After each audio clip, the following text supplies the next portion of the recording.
Bonjour à toutes et à tous. À travers cette courte vidéo, nous allons vous donner un aperçu des observations qui peuvent être faites sur le campus Saint-Jérôme Étoile d'Aix-Marseille Université dans le cadre de l'Observatoire des saisons de Provence. Nous allons vous présenter quelques espèces qui sont suivies et facilement trouvables en Provence et nous vous proposons aussi quelques conseils pour l'observation, notamment des événements de ces naissances. Donc là, vous vous trouvez sur le campus de l'Université Aix-Marseille et plus particulièrement sur le campus de Étoile Saint-Jérôme. Et donc sur ce campus, il y a un certain nombre d'espèces qui sont suivies par l'Observatoire des saisons. Et notamment ici, vous avez un individu d'arbre de Judée. Donc on va voir un petit peu comment on reconnaît cet arbre et puis comment on l'observe au niveau notamment de la sénescence, donc du changement de couleur des feuilles qu'on peut observer en ce moment. L'arbre de Judée présente des feuilles qui sont rondes, légèrement en forme de cœur, notamment à la base. Et puis en automne, vous allez pouvoir observer des gousses marron et sèches qui sont les fruits de cet arbre.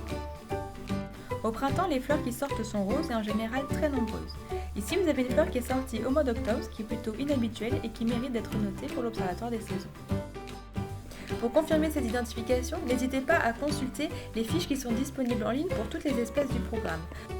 Pour l'arbre de Judée, ici vous avez donc une fiche qui vous permet de bien le reconnaître. Vous avez aussi un calendrier phénologique qui vous permet de vous situer sur les phases où vous avez des observations à faire, voire même de situer certaines observations qui pourraient être inhabituelles, comme ça a été le cas de la fleur présentée juste avant. Vous pouvez aussi accéder à une fiche phénologique qui présente les différents stades à observer. Ils sont ici indiqués en orange. N'hésitez donc pas à imprimer ces fiches et à les emporter avec vous pour les observations. Pour les observations de sénescence, vous pouvez construire un nuancier avec des feuilles qui ont gardé encore leur vert d'origine et d'autres qui ont déjà commencé à changer de couleur et qui sont déjà bien jaunes. Cela vous aidera à situer votre arbre.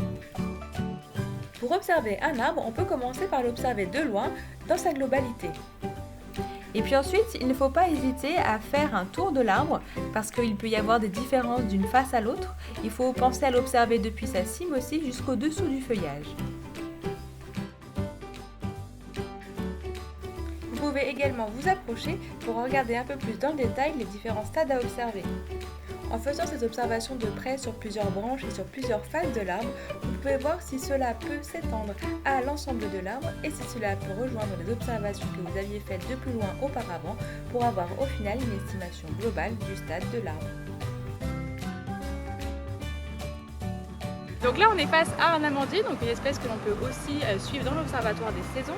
Alors comment est-ce qu'on reconnaît ces arbres? Alors vous savez, au printemps, vous allez les reconnaître par des grosses floraisons massives de fleurs blanches, mais lorsque l'on est en automne comme en ce moment, eh bien ça va être principalement les fruits qui sont visibles, donc ici les amandes, qui deviennent noires lorsqu'elles sont matures.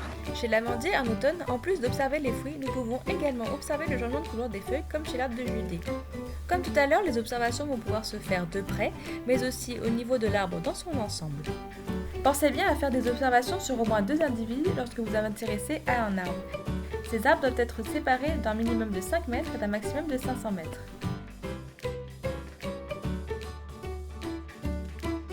Ici, nous sommes face à un micocoulier, une espèce très souvent observable en Provence. Elle se reconnaît notamment par ses feuilles asymétriques à la base et assez dentées, et avec des fruits en forme de boule allant du vert jaune jusqu'au noir. Au printemps, les fleurs qui sortent sont petites, sans pétales et plutôt vertes. Si vous avez une paire de jumelles à disposition, vous pouvez les prendre avec vous. En effet, elles vous aideront à faire des observations au niveau de la cime des arbres qui peuvent être très hautes et difficilement observables à l'œil nu. De nouveau, pour les observations, vous allez procéder avec notamment des observations de loin et de près et avec un tour global de l'arbre. Pendant ce tour, en plus d'observer la cime de l'arbre et le dessous du feuillage, pensez à observer ce qui se passe au sol. En effet, les feuilles qui sont tombées comptent également dans l'estimation du pourcentage de sénescence. Et voilà, à travers cet aperçu des observations faites sur le campus, nous avons donné quelques conseils pour les observations de sénescence et nous espérons que cela va vous donner envie de commencer pour les observations d'automne et pourquoi pas de poursuivre cela pour le reste de l'année. Nous comptons sur vous, à très vite!